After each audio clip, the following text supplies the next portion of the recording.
Hello friends, this is Kishan. Ambition पाठशाला में आपका स्वागत है। तो फ्रेंड्स, आज हम 12th क्लास की बुक इंडियन इकोनॉमी डेवलपमेंट के 3rd chapter feature, problem and policy of agriculture के 4th पार्ट की स्टडी करेंगे।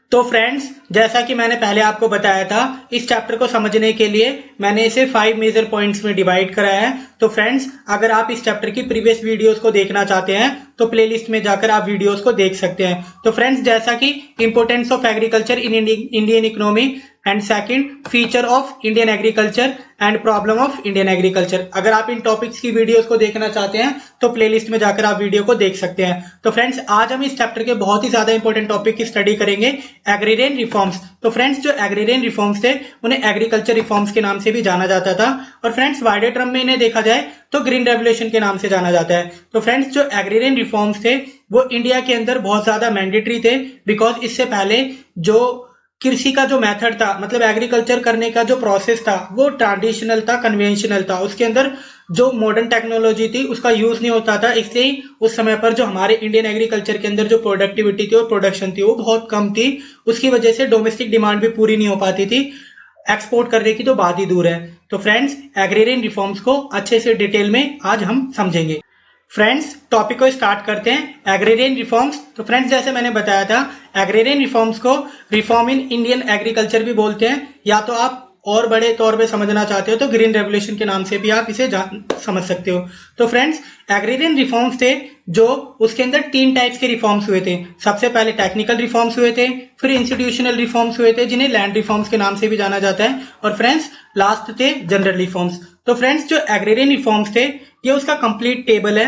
अगर आप इसे नोट करना चाहते हैं तो वीडियो को पॉज करके आप टेबल को नोट कर सकते हैं। तो फ्रेंड्स, जो टेक्निकल रिफॉर्म्स थे वो हमारी जो कृषि करने की पद्धति थी, मतलब जो एग्रीकल्चर करने का प्रोसेस था, मेथड था, उसके लिए किए गए थे। फ्रेंड्स, बिकॉज जो टेक्निकल रिफॉर्म्स नहीं हुए थे उससे पहले हमारे इंडियन एग्रीकल्चर के अंदर कन्वेंशनल फार्मिंग की जाती थी, मतलब वहां पर मॉडर्न इनपुट्स का यूज नहीं किया जाता था, सिर्फ जो ट्रेडिशनल मेथड्स थे उन्हीं का यूज किया जाता था।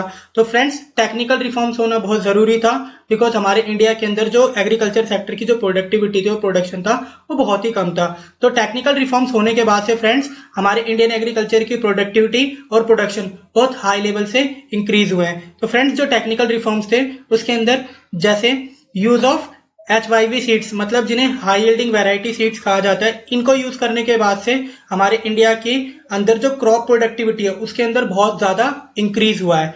Friends, second, use of chemical fertiliser. तो फ्रेंड्स, केमिकल फर्टिलाइजर्स को यूज करने के बाद से हमारी जो प्रोडक्टिविटी और प्रोडक्शन है इन दोनों में ही बहुत ज्यादा इंक्रीज हुआ है। तो फ्रेंड्स, ये जो 5 रिफॉर्म्स है इन्हें टेक्निकल रिफॉर्म्स के नाम से जाना जाता है। मैं वीडियो के बाद में इन टॉपिक्स पॉइंट्स को अच्छे से एलुब्रेट करूंगा।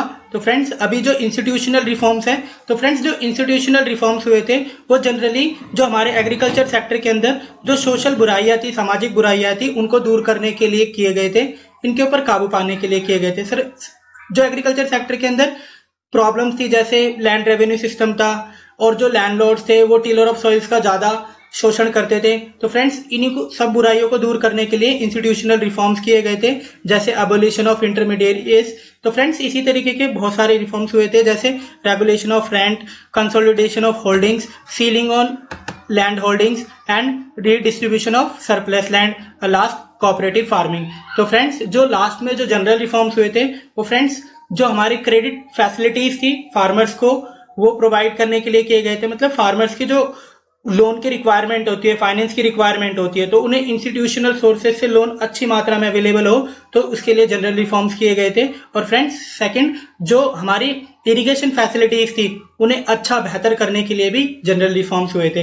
तो फ्रेंड्स, जैसा कि मैं 1-2 पॉइंट बता देता हूं आपको, जैसे एक्सपेंशन ऑफ इरिगेशन फैसिलिटीज, तो जनरल रिफॉर्म्स में इरिगेशन फैसिलिटीज को इंप्रूव किया गया था, और सेकंड, प्रोविजन ऑफ क्रेडिट। तो फ्रेंड्स, आप छोटा सा एक टेबल है, आप इसके पॉइंट्स को अच्छे से याद रखना, मैं इन पॉइंट्स को अच्छे से इलेबरेट करूंगा नेक्स्ट में। तो जो एग्रीगेन रिफॉर्म्स थे इसका कंप्लीट टेबल है, आप इसे वीडियो को पॉज करके नोट कर सकते हैं।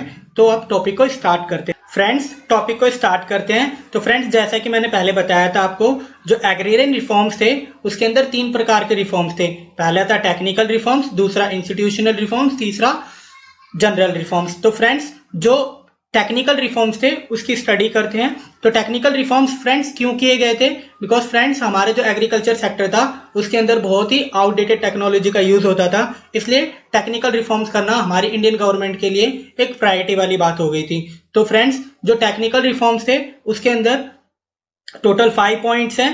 उन पॉइंट्स को अगर आप अच्छे से समझ लोगे तो समझ जाओगे कि टेक्निकल रिफॉर्म्स के अंदर आखिर सरकार ने क्या इनिशिएट्स लिए थे जिसकी वजह से हमारे इंडियन एग्रीकल्चर की प्रोडक्टिविटी और प्रोडक्शन दोनों ही बहुत हाई लेवल पे बढ़ गए थे। तो फ्रेंड्स जो फर्स्ट पॉइंट था यूज ऑफ HYV सीड्स। तो फ्रेंड्स जो HYV सीड्स थे उनको यूज करने के बाद से हमारे जो प्रोडक्टिविटी थी इंडिया की और प्रोडक्शन था वो दोनों ही बहुत ज्यादा तेजी से बढ़े थे। तो फ्रेंड्स जो HYV सीड्स थे जैसे जिन्हें मतलब अधिक उर्वरकता वाले बीज भी कहा जाता था, तो सिंस 1965 मतलब जब इनको बीजों को यूज किया गया था तो हाई यील्डिंग वैरायटी जिन्हें HYV seeds have placed the conventional variety. तो फ्रेंड्स जो कन्वेंशनल वैरायटी की जो मेथड्स थे या टेक्निक्स थी उसके प्लेस पे अब न्यू टेक्नोलॉजी को लाया गया था जिन्हें HYV सीड्स टेक्नोलॉजी कहा गया था।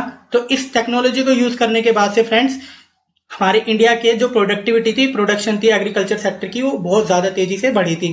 तो first point, HYV seeds specially relating to wheat, bajra, rice, jowar, cotton have led to substantial rise in crop productivity. तो फ्रेंड्स जैसा मैंने बताया था इन बीजों को यूज करने के बाद से हमारे इंडिया की जो प्रोडक्टिविटी थी, क्रॉप प्रोडक्टिविटी थी, वो बहुत ज्यादा तेजी से बढ़ी थी, स्पेशली कुछ फसलों को लेके जैसे बाजरा, rice, jowar, cotton and wheat and rice. तो फ्रेंड्स ये कुछ गिनी चुनी फसलें हैं, इसके अंदर हमारी जो प्रोडक्टिविटी थी वो बहुत ज्यादा तेजी से बढ़ी थी।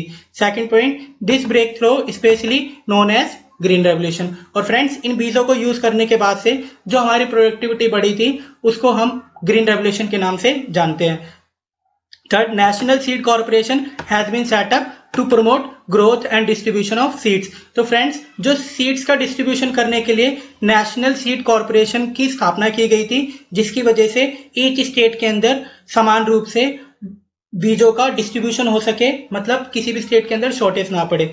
तो friends fourth point, in the 2015-16 nearly 304 quintal of certified seeds were distributed among the farmer in different part of country। तो फ्रेंड्स आप समझ सकते हो कितना बड़ा अमाउंट है ये 305 क्विंटल। इस इतने सर्टिफाइड सीड्स को इंडिया के अंदर फार्मर्स के बीच में डिस्ट्रीब्यूट किया गया था। तो फ्रेंड्स ये एक फर्स्ट पॉइंट है न्यू टेक्नोलॉजी का, मतलब टेक्निकल रिफॉर्म्स का। Second point, use of chemical fertiliser. तो फ्रेंड्स टेक्निकल रिफॉर्म्स में यूज ऑफ फर्टिलाइजर को भी रखा गया है। फ्रेंड्स जो फर्टिलाइजर्स थे उसकी वजह से जो सॉइल की फर्टिलिटी थी उसके अंदर बहुत ज्यादा वृद्धि हो जाती थी, मतलब उसके अंदर अगर आप बीज बो देते हो तो उसके बाद जो प्रोडक्शन होता था वो बहुत ज्यादा तेजी से होता था। तो फर्टिलाइजर्स की वजह से प्रोडक्टिविटी बहुत ज्यादा तेजी से बढ़ी थी। तो इसको अच्छे से समझते हैं। Chemical fertiliser are being increasing the use of enhance productivity. तो इसकी वजह से प्रोडक्टिविटी बढ़ती थी क्योंकि इसकी वजह से जो सॉइल होती थी उसकी फर्टिलिटी बढ़ जाती थी। Second point, use of chemical fertiliser has considerably increase over time. तो समय के साथ से फर्टिलाइजर्स का यूज बढ़ता जा रहा है क्योंकि इससे अच्छे रिजल्ट्स मिल रहे हैं और प्रोडक्शन बढ़ रहा है। In 2015-16 nearly 267.5 lakh tonnes of chemical fertiliser were used. तो फ्रेंड्स आप समझ सकते हो कितना बड़ा अमाउंट है ये, 267.5 lakh tonnes of chemical fertiliser used in 2015-16। तो फ्रेंड्स उम्मीद करता हूं आपको सेकंड पॉइंट समझ में आया होगा, अच्छे से समझ में आया होगा। Third point, use of insecticide and pesticides for crop protection. तो फ्रेंड्स क्रॉप्स की प्रोटेक्शन के लिए, क्रॉप्स को डिसीजेस से बचाने के लिए इंसेक्टिसाइड और पेस्टिसाइड्स का यूज होने लगा। फ्रेंड्स ग्रीन रेवोल्यूशन से पहले, मतलब 1967 से पहले जो कन्वेंशनल फार्मिंग की जाती थी, मतलब उस समय पर जो उत्पादन होता था, तो उस समय पर जो क्रॉप होती थी, फसल होती थी, उसको अनकंडीशनली कभी कभार डिसीज हो जाती थी, जिसकी वजह से जो अनाज होता था उसकी गुणवत्ता बहुत कम हो जाती थी। तो फ्रेंड्स उन्हीं को मतलब अनकंडीशनल जो डिसीजेस हो जाती थी उसकी वजह से प्रोडक्टिविटी कम हो जाती थी, या तो और भी डिसीजेस की वजह से हमारी फसलें खराब हो जाती थी। उन्हीं सब अनसर्टेनिटी से बचाने के लिए इंसेक्टिसाइड और पेस्टिसाइड्स का यूज किया जाता है। तो इंसेक्टिसाइड और पेस्टिसाइड्स, इन्हें हिंदी में कीटनाशक कहा जाता है, अगर इनको यूज किया जाता है तो इससे क्रॉप की जो हेल्थ होती है, मतलब फसल की जो हेल्थ होती है वो बरकरार रहती है, अच्छी रहती है, और इससे फसलों को बीमारी से बचाया जा सकता है। तो इस पॉइंट को अच्छे से समझते हैं। तो देखिए friends, first point, steps have been initiated to protect crop against disease and insect by using insecticide and pesticides. तो फ्रेंड्स, इंसेक्टिसाइड्स और पेस्टिसाइड्स को यूज करके जो क्रॉप होती है उसको डिसीजेस से बचाया जाता है और इंसेक्ट से बचाया जाता है, मतलब जो छोटे मोटे कीड़े होते हैं। तो इसकी वजह से जो क्रॉप होती है वो हेल्थी रहती है। Second point, 14 central plant protection centre have been set up in this respect. तो फ्रेंड्स, इसी के लिए इंसेक्टिसाइड और पेस्टिसाइड्स का यूज ज्यादा करने के लिए 14 सेंट्रल प्लांट प्रोटेक्शन सेंटर्स को भी स्टैब्लिश किया गया है, जिससे कंट्री के ईच स्टेट के अंदर इंसेक्टिसाइड और पेस्टिसाइड्स का अच्छे से डिस्ट्रीब्यूशन हो सके, जिससे फार्मर्स अपनी क्रॉप को प्रोटेक्ट कर सके, उन्हें डिसीजेस से बचा सके।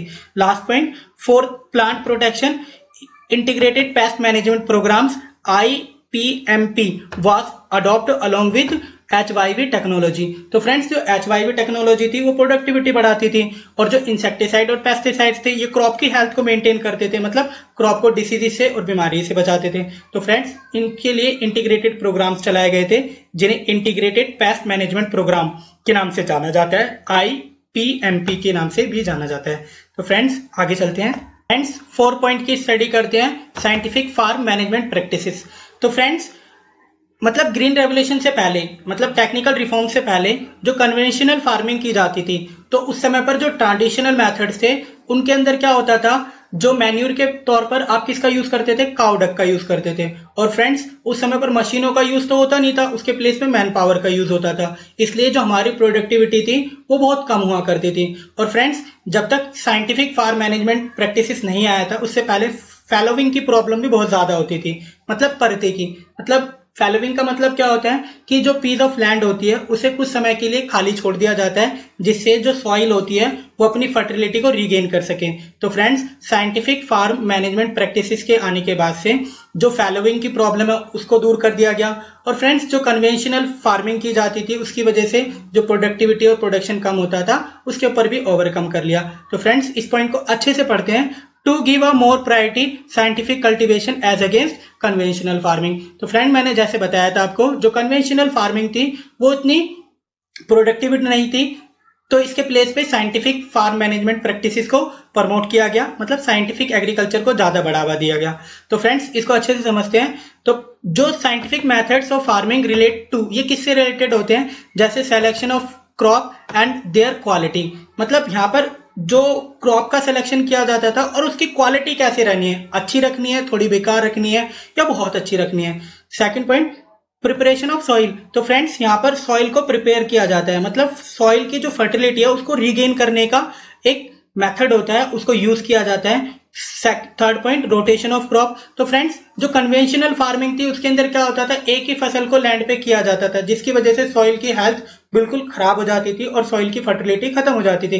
बट यहाँ पर इस समय पर जो साइंटिफिक फार्म मैनेजमेंट प्रैक्टिस है, इसके अंदर क्या होता है, रोटेशन की जाती है। मान लीजिए इस बार व्हीट उगा लिया तो अगली बार राइस, तो इससे सॉइल की जो हेल्थ है वो मेंटेन रहती है। Fourth, selection of seeds. तो यहाँ पर बीजों का चयन किया जाता है, मतलब किस क्वालिटी की क्रॉप का प्रोडक्शन करना है आपको। तो फ्रेंड्स, आप साइंटिफिक फार्म मैनेजमेंट को आप अच्छे से समझो कि यहाँ पर कन्वेंशनल फार्मिंग को अवॉइड करा जा रहा है और साइंटिफिक फार्म मैनेजमेंट प्रैक्टिसेस को लाया जा रहा है। Fifth point, use of fertiliser besides of other. मतलब यहाँ पर जो मैन्यूर के पर्पस के लिए आप काउ डक का यूज करते थे उसकी जगह फर्टिलाइजर्स का यूज करते हो। तो फ्रेंड्स, इन सब चीजों की वजह से जो प्रोडक्टिविटी थी वो बहुत ज्यादा बढ़ गई है। और दूसरी बात फ्रेंड्स, यहाँ पर जो फैलोविंग की प्रॉब्लम थी उसके ऊपर भी ओवरकम कर लिया गया है। तो फ्रेंड्स, इसी साइंटिफिक फार्म मैनेजमेंट प्रैक्टिसेस के लिए कुछ इंस्टीट्यूशंस की स्थापना हुई थी, जैसे इंसेंटिव्स एग्रीकल्चर एरिया प्रोग्राम्स चलाए गए थे। Second, integrated rural development programmes भी चलाए गए थे। तो फ्रेंड्स, ये अवेयरनेस प्रोग्राम्स थे जिसकी वजह से फार्मर्स को यहाँ पर अवेयर करा जाता था, सिखाया जाता था कि सॉइल की प्रिपरेशन कैसे करनी है, क्रॉप की रोटेशन कैसे करनी है, सिलेक्शन ऑफ सीड कैसे करना है, प्रिपरेशन ऑफ सॉइल कैसे करनी है। तो फ्रेंड्स, ये कुछ मेथड्स थे, साइंटिफिक मेथड्स थे, जिनको यूज करने से हमारी प्रोडक्टिविटी बढ़ी थी और प्रोडक्शन भी बढ़ा था, और इससे फ्रेंड्स हमारी जो कन्वेंशनल फार्मिंग्स की जो बुराइयां थी उसके ऊपर भी काबू पा लिया गया था। तो फ्रेंड्स, इसी की बिहाफ पे यहाँ पर इन प्रोग्राम्स को लॉन्च किया गया था, जैसे कि मैंने पहले बताया, intensive agriculture area of programmes and integrated rural development programmes, इन दोनों को लॉन्च किया गया था। ग्रोथ ऑफ रूरल एग्रीकल्चर के लिए। और फ्रेंड्स एक और बड़ी बात, as many as 23 agriculture universities are engaged in promoting research of scientific cultivation. तो फ्रेंड्स यहाँ पर साइंटिफिक कल्टीवेशन को प्रमोट करने के लिए, बढ़ावा देने के लिए 23 एग्रीकल्चर यूनिवर्सिटीज को भी स्थापित किया गया था। तो फ्रेंड्स ये हमारे इंडिया के ईच स्टेट के अंदर वर्क कर रही है, जिसकी वजह से हमारी जो फार्म प्रोडक्शन है, मतलब ईच स्टेट के अंदर जो प्रोडक्शन है एग्रीकल्चर का, उसको बढ़ाया जा सके। तो फ्रेंड्स ये जो फोर्थ पॉइंट है बहुत ही ज़्यादा इंपॉर्टेंट है टेक्निकल रिफॉर्म्स में। तो फ्रेंड्स जो लास्ट पॉइंट है टेक्निकल रिफॉर्म का, मैकेनाइज्ड मीन्स ऑफ कल्टीवेशन। तो मतलब फ्रेंड्स जो आपकी कन्वेंशनल फार्मिंग थी उसके अंदर मशीनों का यूज नहीं होता था। तो फ्रेंड्स टेक्निकल रिफॉर्म्स होने के बाद से यहाँ पर मशीनों के यूज को ज्यादा प्रमोट किया गया है। तो फ्रेंड्स इसको अच्छे से समझते हैं। Several measures have been taken to spread the use of mechanised means of cultivation. तो मतलब बहुत सारे इनिशिएट्स लिए गए हैं कि ज्यादा से ज्यादा मैकेनाइज्ड मीन्स ऑफ कल्टीवेशन हो, जिसकी वजह से प्रोडक्शन ज्यादा हो और एफर्ट्स कम यूज हो। Second, to enable affordable the small farmer to buy agriculture machines, cheap credit facilities are provided। तो फ्रेंड्स जो मशीनें थी जैसे ट्रैक्टर, थ्रेशर, हार्वेस्टर्स, इनको इजीली फार्मर्स खरीद पाए, इसलिए फ्रेंड्स उन्हें चीप क्रेडिट फैसिलिटीज प्रोवाइड की गई। मतलब फार्मर्स को सस्ती दर पर लोन की फैसिलिटी प्रोवाइड की गई, जिससे वो मशीनों को खरीद सके और अपने प्रोडक्शन के अंदर उन मशीनों का यूज कर सके। फॉर एग्जाम्पल्स किस किस तरीके की हेल्प थी, जैसे कोऑपरेटिव सोसाइटीज थी, और दूसरा small and marginal farmer agencies थी, रीजनल रूरल बैंक्स थे, कमर्शियल बैंक्स थे, नाबार्ड था। ये सारी ऐसी संस्थाएं थी जो क्रेडिट प्रोवाइड करती थी फार्मर्स को। और किस पर्पस के लिए प्रोवाइड करती थी? फार्मर्स को मशीनें खरीदने के लिए, ताकि फार्मर्स अपने प्रोडक्शन के लिए मशीनों का यूज कर सके और अपनी प्रोडक्टिविटी को बढ़ा सके। Third point, almost the all state agro industry corporation have been setups. तो फ्रेंड्स ये एग्रो इंडस्ट्री जो सेटअप की गई थी, इसका एक ही उद्देश्य है कि जो फार्मर्स हैं वो मॉडर्न टेक्नोलॉजी का ज्यादा से ज्यादा यूज कर सके, और फ्रेंड्स जिसकी वजह से प्रोडक्टिविटी बढ़ सके और फार्मर्स के एफर्ट्स कम लगे और प्रोडक्शन ज्यादा हो, जिससे उन्हें प्रॉफिट हो। तो फ्रेंड्स जो 5 टेक्निकल रिफॉर्म्स हुए हैं उनको यूज करने के बाद से हमारे इंडिया के अंदर प्रोडक्शन भी बढ़ा, प्रोडक्टिविटी बढ़ी, और ये बहुत मैंडेटरी थे इन रिफॉर्म्स का होना। तो फ्रेंड्स मैं आशा करता हूं आपको ये 5 जो टेक्निकल रिफॉर्म्स है, एक एक करके मैं दोबारा से नाम गिनाता हूं आपके। जैसे फर्स्ट था use of HFIV seeds. In seeds की वजह से इंडिया के अंदर जो एग्रीकल्चर सेक्टर है उसकी प्रोडक्टिविटी बढ़ी। Second, use of chemical fertiliser. Third, use of insecticide and pesticides. Fourth, scientific farm management practice. और last one, mechanised means of cultivation. तो फ्रेंड्स मैं आशा करता हूं कि आपको टेक्निकल रिफॉर्म्स अच्छे से समझ में आए होंगे। अब हम नेक्स्ट टॉपिक पे चलते हैं। फ्रेंड्स टेक्निकल रिफॉर्म्स की स्टडी करने के बाद इंस्टीट्यूशनल रिफॉर्म्स की स्टडी करते हैं, जिन्हें लैंड रिफॉर्म्स के नाम से भी जाना जाता है। तो फ्रेंड्स यहाँ पर एंड का यूज नहीं होगा, यहाँ पर और का यूज होगा, बिकॉज जो इंस्टीट्यूशनल रिफॉर्म्स होते हैं उन्हें ही लैंड रिफॉर्म्स कहा जाता है। तो फ्रेंड्स जैसा कि मैंने पहले बताया था, हमारे एग्रीरियन रिफॉर्म्स के अंदर 3 टाइप्स के रिफॉर्म्स होते हैं। पहला टेक्निकल रिफॉर्म्स, दूसरा इंस्टीट्यूशनल रिफॉर्म्स जिन्हें लैंड रिफॉर्म्स के नाम से भी जाना जाता है, और तीसरे नंबर पे आता है जनरल रिफॉर्म। तो फ्रेंड्स अभी हम इंस्टीट्यूशनल रिफॉर्म्स की स्टडी करेंगे। तो फ्रेंड्स जो इंस्टीट्यूशनल रिफॉर्म्स थे वो भारत सरकार को क्यों करने पड़े, आखिर इसकी क्या जरूरत पड़ गई थी? तो फ्रेंड्स इसकी बहुत ज्यादा जरूरत थी, बिकॉज हमारे इंडियन एग्रीकल्चर सेक्टर के अंदर बहुत सारी सोशल इलनेस पाई जाती थी, मतलब सामाजिक बुराइयां थी, जिसकी वजह से जो एग्रीकल्चर सेक्टर के बेनिफिट्स थे वो कुछ चंद लोगों के पास पहुंचते थे और बाकी फार्मर्स के पास में नहीं पहुंचते थे। तो फ्रेंड्स क्या ये जो एग्रीकल्चर सेक्टर की प्रॉब्लम्स हैं ये इंडिपेंडेंस के बाद से आई है? नहीं फ्रेंड्स, जो एग्रीकल्चर सेक्टर के अंदर जो प्रॉब्लम्स हैं वो इंडिपेंडेंस से पहले की है, क्योंकि जो ब्रिटिश गवर्नमेंट थी उसने हमारी इंडियन इकोनॉमी के अंदर ट्रायंगुलर रिलेशनशिप स्थापित की थी। इसके अंदर भारत सरकार थी, मतलब ब्रिटिश गवर्नमेंट थी, दूसरे नंबर पे लैंडलॉर्ड्स थे, और तीसरे नंबर पे टिलर ऑफ सॉइल थे। तो फ्रेंड्स जो ब्रिटिश गवर्नमेंट थी वो लैंडलॉर्ड से कहती थी कि आप हमें टोटल आउटपुट का कुछ शेयर ऑफ परसेंटेज हमें as a land revenue submit करो, और बाकी आपको पूरी फ्रीडम है कि आप टिलर ऑफ सॉइल से कितना भी amount as a land revenue receive कर सकते हो। तो फ्रेंड्स इसी फ्रीडम के सहारे से जो लैंडलॉर्ड्स थे उन्होंने हमारे टिलर ऑफ सॉइल्स का बहुत हाई लेवल पे एक्सप्लॉयटेशन करा फ्रेंड्स। तो इसीलिए जो एग्रीकल्चर सेक्टर के जो बेनिफिट्स थे वो कुछ चंद लोगों के पास पहुंचते थे, मतलब सिर्फ लैंडलॉर्ड्स के पास में, और बाकी जो फार्मर्स थे उनके पास में उसके बेनिफिट्स नहीं पहुंचते थे। इसलिए जो हमारे मोस्ट ऑफ फार्मर्स है वो सारे पुअर है, मार्जिनलिस्ट है, और जो लैंडलॉर्ड्स है उनका लिविंग स्टैंडर्ड भी बहुत अच्छा है और उनका लाइफ स्टाइल भी बहुत अच्छा है। तो फ्रेंड्स, जो इंस्टीट्यूशनल रिफॉर्म्स थे ये भारत सरकार के द्वारा इसलिए किए गए थे कि जो एग्रीकल्चर सेक्टर के जो बेनिफिट्स है वो सब लोगों पर इक्वली जा पाए। तो फ्रेंड्स, इन इंस्टीट्यूशनल रिफॉर्म्स को समझने के लिए इन्हें 5 पॉइंट्स में डिवाइड करा गया है। इन पॉइंट्स को पढ़ने के बाद में फ्रेंड्स आप अच्छे से समझ पाओगे कि इंस्टीट्यूशनल रिफॉर्म्स क्यों किए गए थे और ये कितने आवश्यक थे। तो फ्रेंड्स, फर्स्ट पॉइंट की स्टडी करते हैं, अबॉलिशन ऑफ इंटरमीडियरीज। तो फ्रेंड्स, जैसे कि मैंने पहले बताया था कि जो इंटरमीडियरीज थे जैसे जो थे वो लैंडलॉर्ड्स थे, या कमीशन एजेंट्स भी कह सकते हो, ब्रोकर भी कह सकते हो। मतलब ये ऐसे लोग थे जो गवर्नमेंट और किसान के बीच में काम करते थे, इनका आपस में कांटेक्ट करवाते थे। तो फ्रेंड्स, जो इंटरमीडियरीज थे भारत सरकार ने उनका अबॉलिशन कर दिया, मतलब उनको हटा दिया। तो फ्रेंड्स, अब फार्मर्स से गवर्नमेंट डायरेक्ट कांटेक्ट रखती है। अगर गवर्नमेंट को कोई बेनिफिट्स पहुंचाने होते हैं तो गवर्नमेंट डायरेक्ट फार्मर्स को कांटेक्ट करती है और उनके अकाउंट में बेनिफिट्स ट्रांसफर करती थी। तो फ्रेंड्स, यहाँ पर इंटरमीडियरीज का अबॉलिशन कर दिया गया था। तो फ्रेंड्स, पॉइंट को अच्छे से समझते हैं। Intermediaries work between government and tiller of soil. तो फ्रेंड्स, जैसा कि मैंने पहले बताया कि जो इंटरमीडियरीज थे वो गवर्नमेंट और टिलर ऑफ सॉइल के बीच में वर्क करते थे। तो इंटरमीडियरीज के एग्जांपल्स कैसे हैं फ्रेंड्स? जैसे landlord, commission agent, broker etcetera. तो ये ऐसे लोग थे जो मतलब प्रोडक्शन नहीं करते थे, फार्मिंग नहीं करते थे, कल्टीवेशन नहीं करते थे, ये सिर्फ अपना मीडिएटर वाला काम करते थे। मतलब क्या होता था, जैसे कमीशन एजेंट्स थे वो फार्मर्स की क्रॉप को सेल करवाने का काम करते थे, सिमिलरली ब्रोकर होते थे।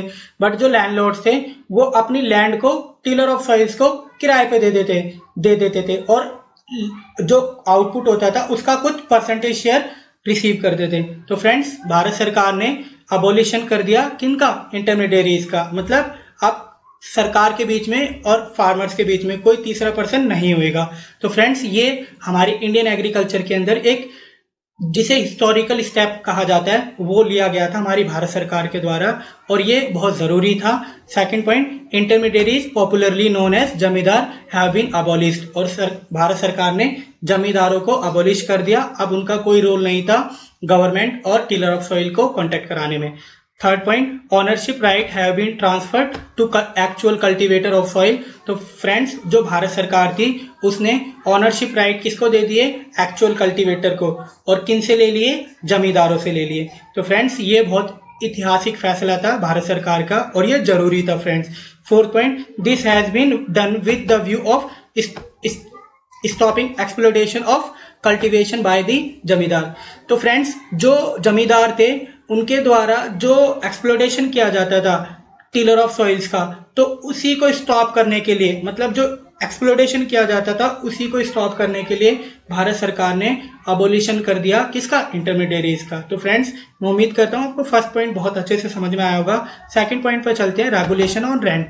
तो फ्रेंड्स, रेगुलेशन ऑफ रेंट करना भी बहुत जरूरी था फ्रेंड्स, बिकॉज जो लैंडलॉर्ड्स थे, जमींदार थे, वो उनकी कोई सीमा नहीं थी, वो कितना भी लैंड रेवेन्यू चार्ज कर सकते थे। किससे?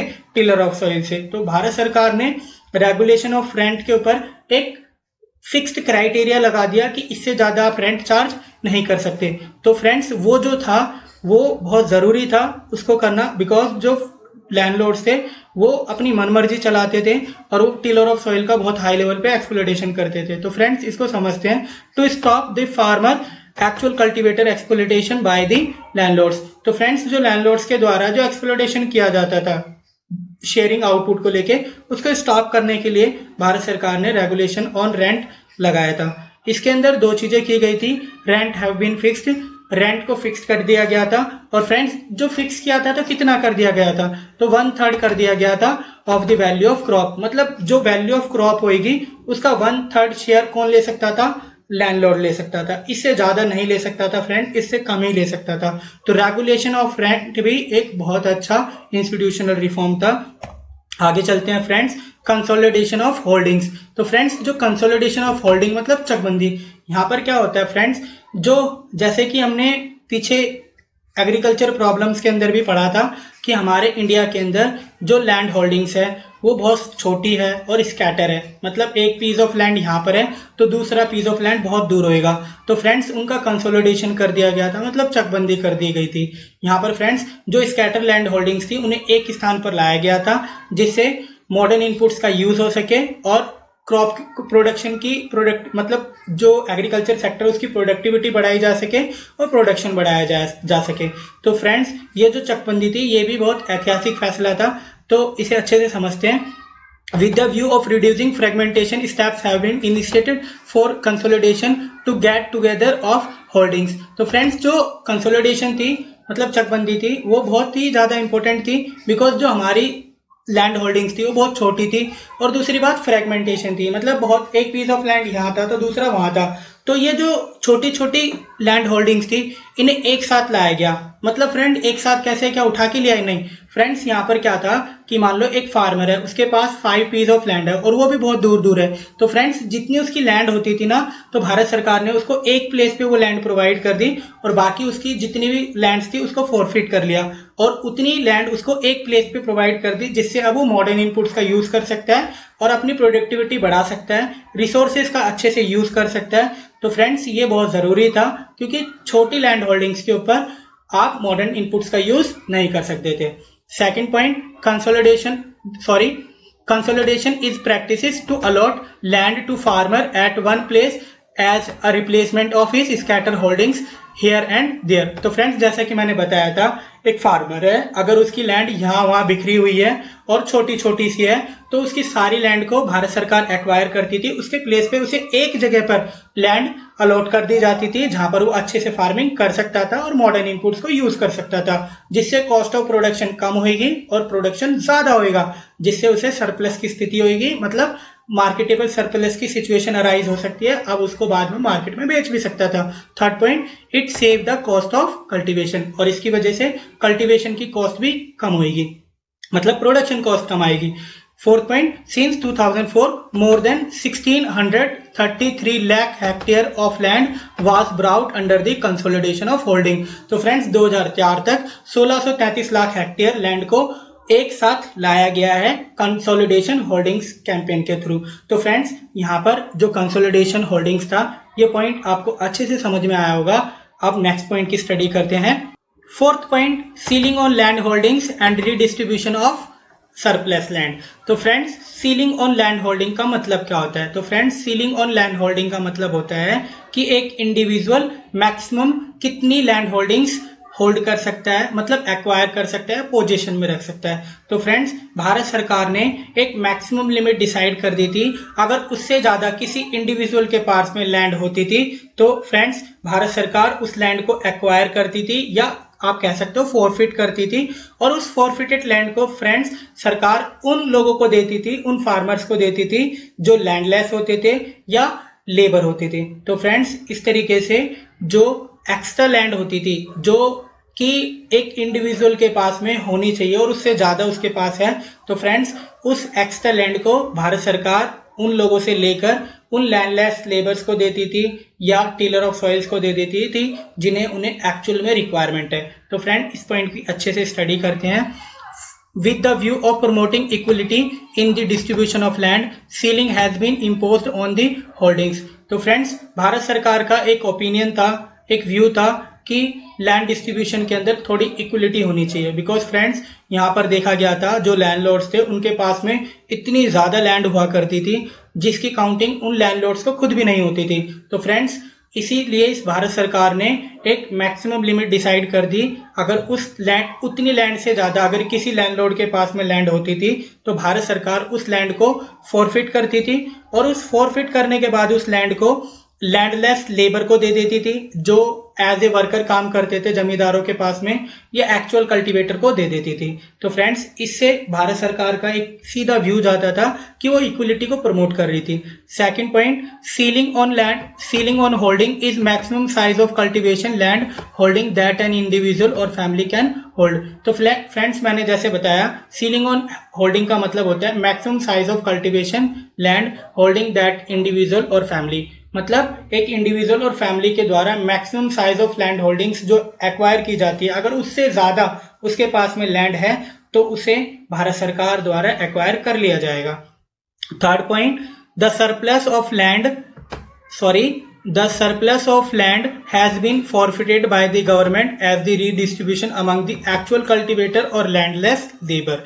तो फ्रेंड्स, जैसा कि मैंने बताया था, जो सरप्लस लैंड होगी या पीस ऑफ लैंड होगी उसे भारत सरकार एक्वायर करेगी या तो फॉरफिट करेगी, और फॉरफिटेड लैंड को भारत सरकार एक्चुअल कल्टीवेटर को दे देगी या तो लैंडलेस लेबर को देगी। तो फ्रेंड, ये भी इक्वलिटी को प्रोटेक्ट करने के लिए इंस्टीट्यूशनल रिफॉर्म्स के अंदर इस पॉइंट को डाला गया है, और भारत सरकार ने इसे पूरी ऑनेस्टी के साथ किया भी था 90s के टाइम पर। तो फ्रेंड्स, इंस्टीट्यूशनल रिफॉर्म्स का लास्ट पॉइंट है कोऑपरेटिव फार्मिंग। तो फ्रेंड्स, जैसा कि मैंने पहले आपको बताया था, हमारे जो फार्मर्स हैं वो बहुत ज्यादा संख्या में क्या है, पुअर है, और दूसरी बात मार्जिनलिस्ट है, और फ्रेंड्स वो मॉडर्न इनपुट्स का यूज नहीं कर सकते बिकॉज उनकी जो अफोर्डिंग कैपेसिटी है उतनी अच्छी नहीं है। तो फ्रेंड्स, उसी को मद्देनजर रखते हुए भारत सरकार ने कोऑपरेटिव फार्मिंग को प्रमोट करा।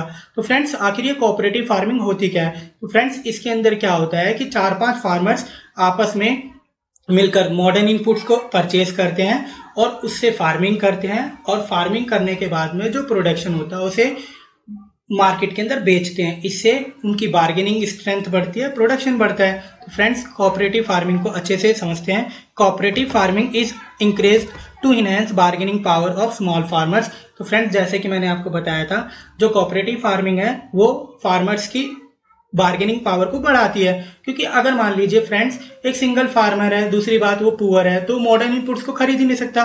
बट कोऑपरेटिव फार्मिंग के तहत 4-5 किसान मिलके आपस में मॉडर्न इनपुट्स को खरीद लेते हैं, और उनको खरीदने के बाद में वो उससे प्रोडक्शन कर पाते हैं, मतलब उन इनपुट्स का यूज कर पाते हैं। तो उससे क्या होगा, वो प्रोडक्शन कर पाएंगे और ज्यादा आउटपुट प्रोड्यूस कर पाएंगे, और फ्रेंड्स जब आउटपुट ज्यादा होएगा तो उनकी बार्गेनिंग पावर भी ज्यादा होगी। तो फ्रेंड्स, यहाँ पर देखिए second point, together they can buy inputs machine at low price and sell their produce या प्रोडक्ट एट हायर प्राइस। तो फ्रेंड्स, यहाँ पर क्या होता है, जो फार्मर्स होते हैं वो आपस में मिलकर इनपुट्स को खरीदते हैं, मशीनों को खरीदते हैं कम पैसों पे, और अपने आउटपुट को ज्यादा पैसों पर बेचते हैं। तो फ्रेंड्स, मैं उम्मीद करता हूं आपको इंस्टीट्यूशनल रिफॉर्म्स अच्छे से समझ में आए होंगे।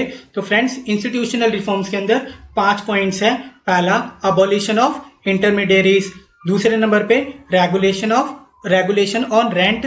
तीसरे नंबर पे आता है consolidation of holdings. Fourth number पे आता है ceiling on land holdings and redistribution of land. और फिफ्थ, कोऑपरेटिव फार्मिंग। तो फ्रेंड्स, मैं उम्मीद करता हूं आपको ये इंस्टीट्यूशनल रिफॉर्म्स अच्छे से समझ में आए होंगे। तो फ्रेंड्स, अब आगे चलते हैं। Friends, technical reforms and institutional reform या लैंड रिफॉर्म की स्टडी करने के बाद अब जनरल रिफॉर्म की अच्छे से स्टडी करेंगे। तो फ्रेंड्स, जैसा कि मैंने पहले बताया था आपको, एग्रेरियन रिफॉर्म के अंदर 3 टाइप्स के रिफॉर्म्स होते हैं। पहला आता है टेक्निकल रिफॉर्म, दूसरे नंबर पे आता है इंस्टीट्यूशनल रिफॉर्म या लैंड रिफॉर्म, और तीसरे नंबर पे आता है जनरल रिफॉर्म। तो फ्रेंड्स, जनरल रिफॉर्म की डिटेल स्टडी करेंगे।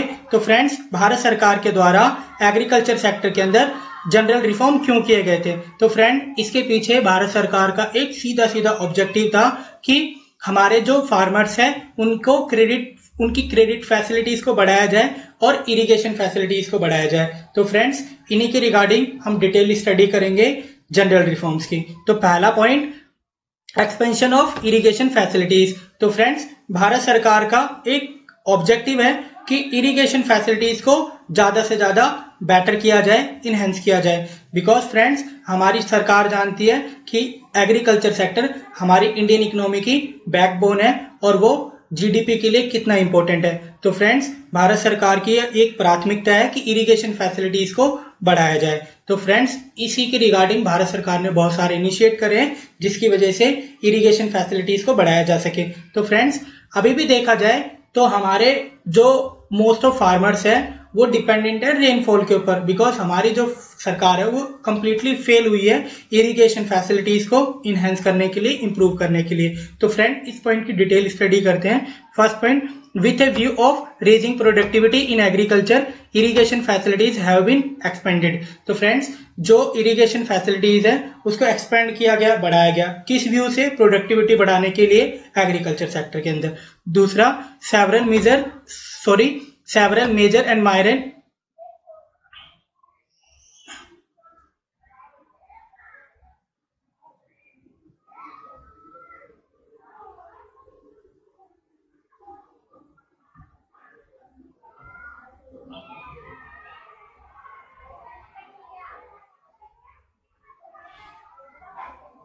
Second, several major and minor irrigation projects have been launched across different part of country।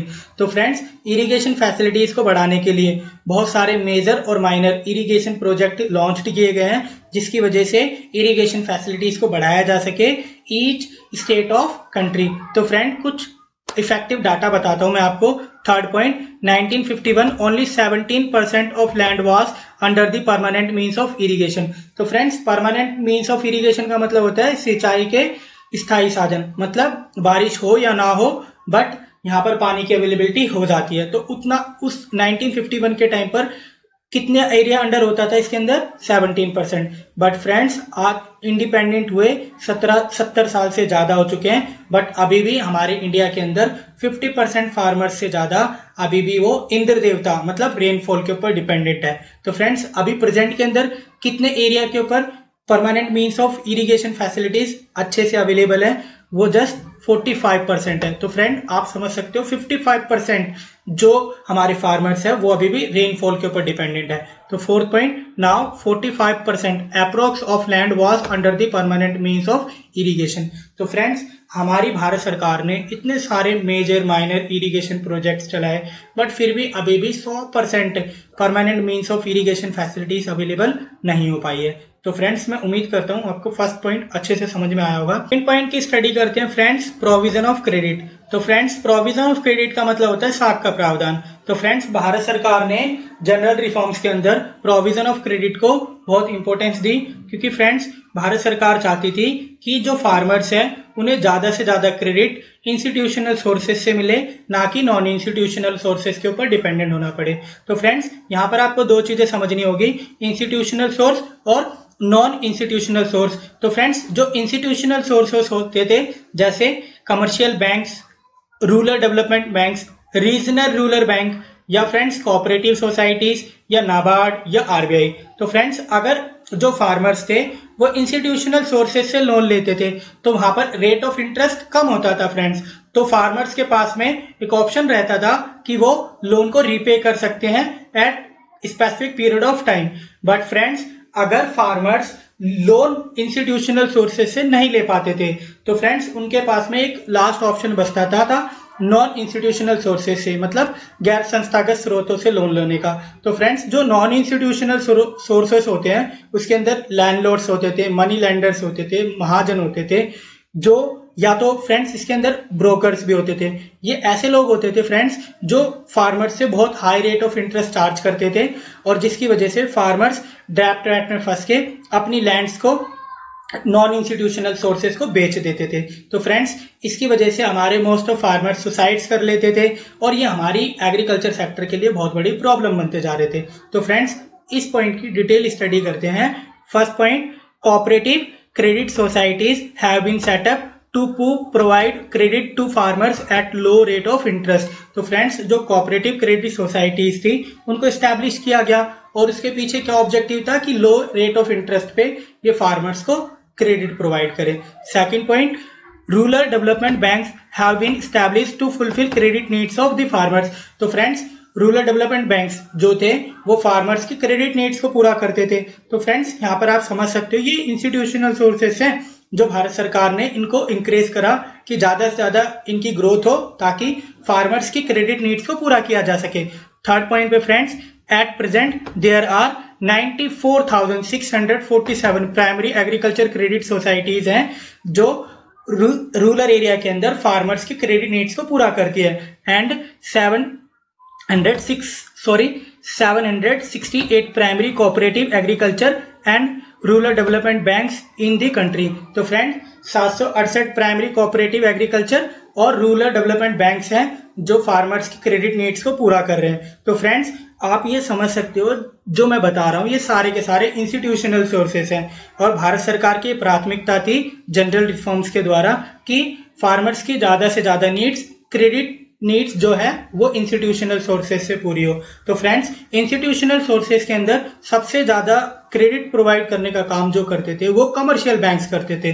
तो फोर्थ पॉइंट देखिए, major role played by commercial bank, these banks provide 72 of total institutional credit. तो friends institutional credit का 72% जो credit provide करते थे वो थे commercial banks. Last point friends, regional rural banks have been established to further enhance credit facilities to the farmers। तो friends farmers की credit facilities को इनहेंस करने के लिए बढ़ाने के लिए रीजनल रूरल बैंक्स की भी स्थापना की गई। तो फ्रेंड्स ये सारी चीजें एक अपेक्स इंस्टीट्यूशन के द्वारा हेल्प की जाती है जिसका नाम नाबार्ड है। तो फ्रेंड्स उसके बारे में भी पढ़ते हैं आगे। फ्रेंड्स जैसा कि मैंने आपको बताया जनरल रिफॉर्म्स के अंदर जो प्रोविजन ऑफ क्रेडिट है उसके अंदर भारत सरकार का ओपिनियन है कि जो फार्मर्स की जो क्रेडिट नीड्स है वो ज्यादा से ज्यादा इंस्टीट्यूशनल सोर्सेज के द्वारा ही पूरी की जाए। तो फ्रेंड्स जैसे कि कोऑपरेटिव क्रेडिट सोसाइटीज हो गई, रीजनल रूरल बैंक्स हो गए या रूरल डेवलपमेंट बैंक्स हो गए। तो फ्रेंड्स ये जितने भी इंस्टीट्यूशनल सोर्सेज हैं फ्रेंड्स इनको फंडिंग करने के लिए, इनको कंट्रोल करने के लिए, इनको असिस्ट करने के लिए एक पर्टिकुलर सोसाइटी मतलब पर्टिकुलर इंस्टीट्यूशन का गठन करना जरूरी था। तो फ्रेंड्स उस टाइम पीरियड पर नाबार्ड की स्थापना की गई थी।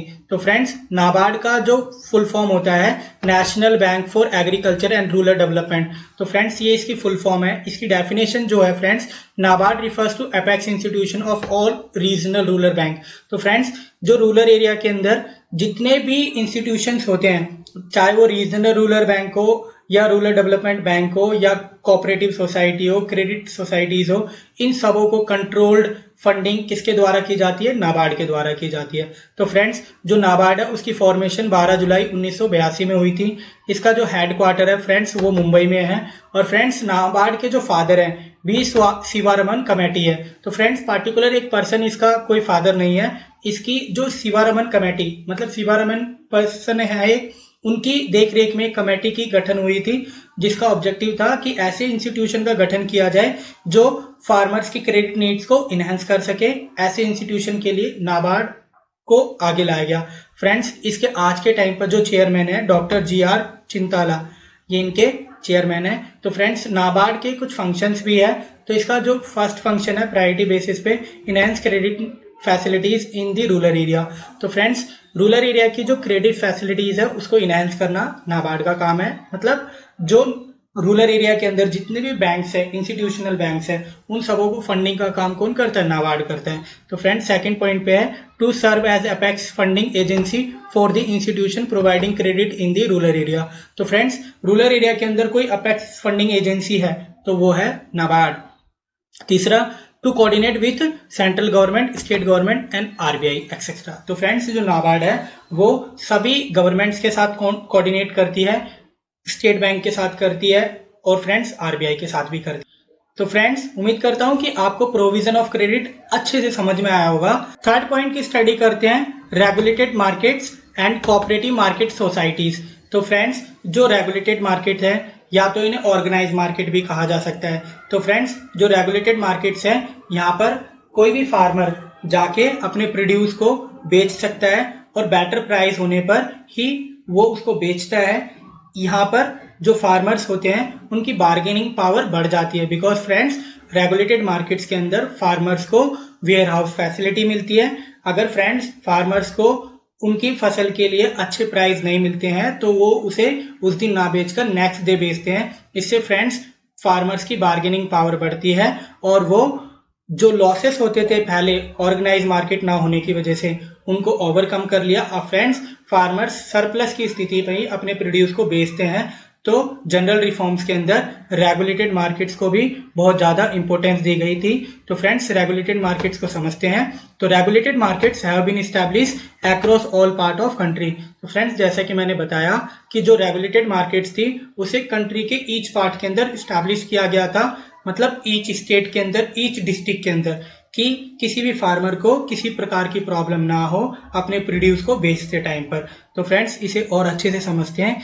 This is with a view of offering remunerative price to farmers and protect them against exploitative by the middleman. तो फ्रेंड्स मिडलमैन से बचाने के लिए रेगुलेटेड मार्केट्स की स्थापना की गई है, जिसकी वजह से फार्मर्स अपने प्रोड्यूस को रेम्यूनरेटिव प्राइस मतलब अच्छी कीमत मिलने पर ही बाजार के अंदर बेचे। अगर उन्हें अच्छी कीमत नहीं मिल रही है तो वो अपने प्रोड्यूस को ना बेचे, उसे वेयर हाउस में स्टोर करके वो रख सकते थे, बिकॉज रेगुलेटेड मार्केट्स के अंदर वेयर हाउस फैसिलिटीज प्रोवाइड होती है फार्मर्स को। फ्रेंड्स सेकंड पॉइंट की स्टडी करते हैं। These markets are governed by the market committee approved by the government. तो फ्रेंड्स जो रेगुलेटेड मार्केट्स होती है इसे गवर्नमेंट के रिप्रेजेंटेटिव्स द्वारा कंट्रोल की जाती है। तो फ्रेंड्स इसके अंदर किसी प्रकार की फार्मर्स के साथ चीटिंग ना हो, तो गवर्नमेंट इसके लिए यहाँ पर निगरानी भी रखती है कि फार्मर्स के राइट को यहाँ पर प्रोटेक्ट किया जा सके, किसी प्रकार की उनके साथ माल प्रैक्टिसेस ना हो। तो फ्रेंड्स थर्ड पॉइंट देखिए, these committees ensure time payment to the farmers. तो फ्रेंड्स यहाँ पर जो ये कमेटी होती है जिसको गवर्नमेंट के रिप्रेजेंटेटिव्स के द्वारा चलाया जाता है, तो यहाँ पर ये फार्मर्स के लिए, हितों के लिए काम करती है और उन्हें टाइम पे पेमेंट्स दिलाने का भी काम करती है। तो फ्रेंड्स उम्मीद करता हूँ कि आपको रेगुलेटेड मार्केट अच्छे से समझ में आया होगा। तो अब देखिए फ्रेंड्स इसी का ही पार्ट है कोऑपरेटिव मार्केटिंग सोसाइटीज। तो फ्रेंड्स जो कोऑपरेटिव मार्केटिंग सोसाइटीज है ये फार्मर्स के राइट के बारे में ज्यादा ध्यान रखती है फ्रेंड्स। तो फ्रेंड्स इसको अच्छे से समझते हैं। तो देखिए, have been established to enhance bargaining power of the farmers in the market। तो कोऑपरेटिव मार्केटिंग सोसाइटीज जो है वो फार्मर्स की बार्गेनिंग पावर बढ़ाती है। बार्गेनिंग पावर मतलब कैसे फ्रेंड्स, कि मतलब जैसे फार्मर ने जो भी प्रोडक्शन प्रोड्यूस करा है, मतलब जो भी प्रोडक्ट वो मार्केट में बेचने के लिए लाया है, तो फ्रेंड्स उसे बेटर से बेटर प्राइस मिल सके उसके प्रोड्यूस के, तो उसी को इन्हेंस करने का काम कोऑपरेटिव मार्केटिंग सोसाइटीज करती है। तो फ्रेंड्स इसे और अच्छे से समझते हैं। First point, these societies ensure that the farmer produce and sell only when remunerative price is available. तो फ्रेंड्स जो फार्मर्स हैं वो अपने प्रोड्यूस को उसी टाइम पर बेचेंगे जब उन्हें रेम्यूनरेटिव प्राइस मार्केट के अंदर available. Second point, the cooperative society. Friends ये ऑपरेटिव सोसाइटी नहीं है, कोऑपरेटिव सोसाइटी है। To ensure that there is no glut excess of supplies in the market so that the crop price does not crash. तो friends जो ये cooperative societies है ये भी इंश्योर करती है कि मार्केट के अंदर किसी भी तरीके की ग्लूट सिचुएशन ना हो। ग्लूट का मतलब होता है फ्रेंड्स एक्सेस सप्लाई। तो फ्रेंड्स हमें पता ही है कि अगर किसी भी प्रोड्यूस की सप्लाई ज्यादा हो जाती है तो उसके प्राइस ऑटोमेटिकली कम हो जाते हैं, तो फ्रेंड्स इससे फार्मर्स को लॉस होएगा। तो कोऑपरेटिव मार्केट सोसाइटीज फ्रेंड्स ये इंश्योर करती है कि किसी भी तरीके की मार्केट के अंदर ग्लूट की सिचुएशन ना हो जिससे फार्मर्स को लॉस हो। तो फ्रेंड्स मैं उम्मीद करता हूं आपको रेगुलेटेड मार्केट और कोऑपरेटिव मार्केट सोसाइटीज अच्छे से समझ में आया होगा। फोर्थ पॉइंट की स्टडी करते हैं, मिनिमम प्राइस सपोर्ट पॉलिसी। तो फ्रेंड्स जो मिनिमम प्राइस सपोर्ट पॉलिसी थी इसे जनरल रिफॉर्म्स में बहुत ज्यादा इंपॉर्टेंस दी गई थी, क्योंकि फ्रेंड्स जो मिनिमम प्राइस सपोर्ट पॉलिसी थी ये एक तरीके से सोशल पॉलिसी थी, क्योंकि फ्रेंड्स जो हमारे फार्मर्स थे उनके दिमाग में एक अनसर्टेनिटी रहती थी कि हमारे मतलब फार्मर्स के जो प्रोड्यूस है उसको बेटर प्राइस मिलेंगे या नहीं मिलेंगे। तो फ्रेंड्स जो भारत सरकार ने उसने फार्मर्स को अश्योरेंस देने के लिए एमएसपी पॉलिसी लागू की। इसके तहत जो फार्मर्स है उन्हें अश्योरेंस दी जाती है भारत सरकार के द्वारा कि उनके प्रोड्यूस के या प्रोडक्ट के फसल के मिनिमम प्राइस भारत सरकार के द्वारा पे कर दिए जाएंगे। तो फ्रेंड्स इसे अच्छे से समझते हैं। MSP refers to government ensure to farmers for their output. तो फ्रेंड्स एमएसपी के तहत भारत सरकार के द्वारा फार्मर्स को अश्योरेंस दी जाती है उनके आउटपुट के प्रति। मतलब फ्रेंड्स एमएसपी के अंदर सारी फसलों को इंक्लूड नहीं किया जाता है, बट कुछ जो इसेंशियल गुड्स है उनको जरूर इंक्लूड किया जाता है, जैसे वीट, राइस, पल्सेस और भी 5-6 फसलें और है जिन्हें एमएसपी के अंदर इंक्लूड करा जाता है। तो फ्रेंड्स जो एमएसपी होती है protect to farmer against uncertainty of the market. तो फ्रेंड्स जो एमएसपी होती है वो फार्मर्स को अनसर्टेनिटी से प्रोटेक्ट करती है। अनसर्टेनिटी का मतलब क्या होता है फ्रेंड्स, कभी डिमांड एंड सप्लाई जो ज्यादा हो जाती है उसकी वजह से जो फार्मर्स को लॉस हो सकते हैं, उससे एमएसपी उन्हें बचाने का काम करती है, मतलब प्रोटेक्ट करती है। और इसका जो अश्योरेंस किसके द्वारा दी जाती है, भारत सरकार के द्वारा दी जाती है। सेकंड पॉइंट, तो फ्रेंड्स जो सेकंड पॉइंट है वो बहुत इंपॉर्टेंट है, अच्छे से समझना। तो देखिए friends, government committed buy surplus produce of the farmers at MSP when market price is lower than the MSP price. तो फ्रेंड्स जैसे कि मान लीजिए भारत सरकार ने डिसाइड करा कि 1 केजी गेहूं का प्राइस 22 रुपीज केजी है। तो फ्रेंड्स अगर 22 रुपीज केजी से वीट का प्राइस मार्केट के अंदर कम होता है तो भारत सरकार सारे वीट को खुद खरीद लेगी, ना कि फार्मर्स को मार्केट के अंदर बेचने देगी। तो फ्रेंड्स इस तरीके से भारत सरकार फार्मर्स को अनसर्टेनिटी से प्रोटेक्ट करती है। तो मिनिमम प्राइस सपोर्ट पॉलिसी बहुत ज्यादा कारगर सिद्ध हुई है फार्मर्स के वेलफेयर के लिए। तो फ्रेंड्स मैं उम्मीद करता हूं आपको जनरल रिफॉर्म्स के चारों पॉइंट्स अच्छे से समझ में आए होंगे।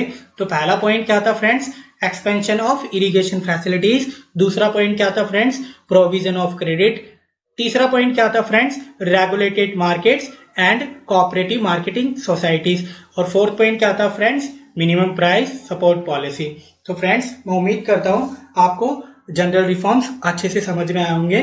तो फ्रेंड्स एक बार रिवाइज कर लेते हैं कि हमने इस वीडियो के अंदर क्या क्या पढ़ा। तो देखिए फ्रेंड्स इस वीडियो के अंदर हमने कंप्लीट एग्रीरियन रिफॉर्म्स पढ़े। तो एग्रीरियन रिफॉर्म्स में के अंदर टेक्निकल रिफॉर्म्स, इंस्टीट्यूशनल या लैंड रिफॉर्म्स, और लास्ट में हमने जनरल रिफॉर्म्स की कंप्लीट डिटेल स्टडी करी है। तो फ्रेंड्स अगर आपको हमारे चैनल की वीडियो अच्छी लगती है तो वीडियो को लाइक करें, शेयर करें, चैनल को सब्सक्राइब करें। For more latest updates please press the bell icon. Thanks for listening.